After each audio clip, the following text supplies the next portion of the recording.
Hi, welcome to Grandmother's Buttons. Are you familiar with our company? I feel like I owe you a bit of an explanation. So we get our name from our jewelry. We take buttons from all over the world that range as far back as the 1800s up through modern times, and we turn them into jewelry.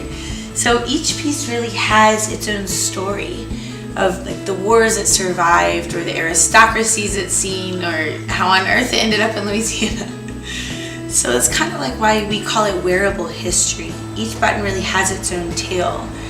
And one reason I really like it is because you take that juxtaposition of antique, of vintage, which is not the same actually. You often hear people use the terms vintage and antique as if they're interchangeable, but they're not the same. Vintage means it's going to be between 1920 through 1950s, whereas antique is actually like 1880s through 1918, give or take. So a lot of these antique pieces are over 100 years old, and they just keep growing with us, just keep getting better with time because they were so well made back then. All of that metalwork is done by hand.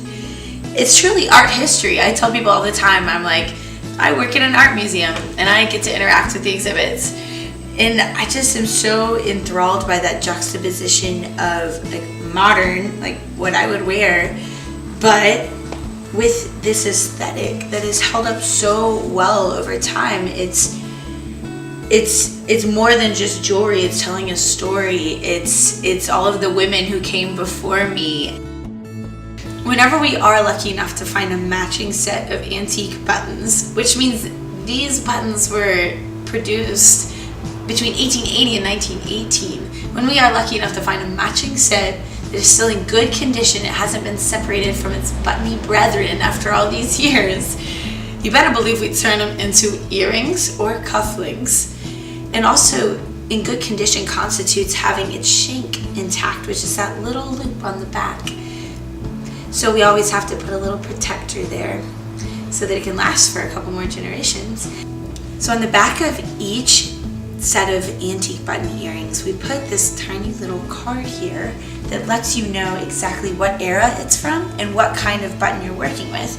I don't expect everyone to be a buttonologist like Miss Susan and remember all this information. So here we have bubbled in that it's an antique button, which means between 1880 and 1918. And then it's European glass. It's kind of like your own little cheat sheet.